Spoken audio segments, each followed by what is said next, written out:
ठंडी रोटी। एक लड़का था, माँ ने उसका विवाह कर दिया, पर वह कुछ कमाता नहीं था।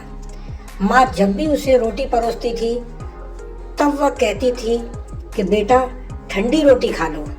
लड़के की समझ में नहीं आया कि माँ ऐसा क्यों कहती है। फिर भी वह चुप रहा। एक दिन माँ किसी काम से बाहर गई तो जाते समय अपनी बहू यानी कि उस लड़के की पत्नी को कह गई कि जब लड़का आए तो उसको रोटी परोस देना और रोटी परोस कर कह देना कि ठंडी रोटी खा लो।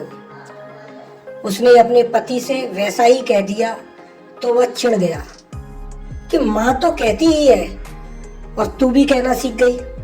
वह अपनी स्त्री से बोला कि बता रोटी ठंडी कैसे हुई? रोटी भी गर्म है, दाल साग भी गर्म है, फिर तू ठंडी रोटी कैसे कहती है? वह बोली कि यह तो आपकी माँ जाने, आपकी माँ ने मुझे ऐसा कहने के लिए कहा, इसलिए मैंने कह दिया। वह बोला कि मैं रोटी नहीं खाऊंगा, माँ तो कहती ही थी, तू भी सीख गई। माँ घर आई तो उसने बहू से पूछा कि क्या लड़के ने भोजन कर लिया? वह बोली कि उन्होंने भोजन किया ही नहीं, उल्टा नाराज हो गए। माँ ने लड़के से पूछा तो वह बोली कि माँ तू तो रोजाना कहती थी कि ठंडी रोटी खा ले और मैं सह लेता था, पर अब यह भी कहना सीख गई रोटी तो गर्म होती है, तू बता कि रोटी ठंडी कैसे है? माँ ने अपने बेटे से पूछा कि ठंडी रोटी किसको कहते हैं?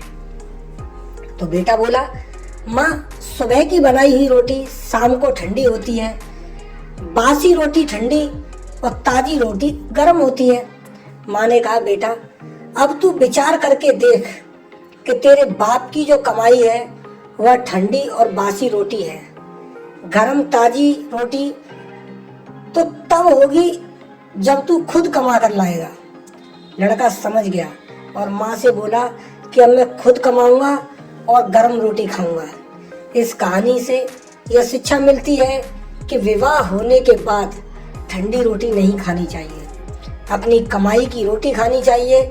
इसलिए विवाह तभी करना चाहिए जब स्त्री का और बच्चों का पालन पोषण करने की ताकत हो। यह ताकत ना हो तो विवाह नहीं करना चाहिए। दोस्तों अगर यह कहानी आपको अच्छी लगी हो तो लाइक और सब्सक्राइब करना ना भूलें।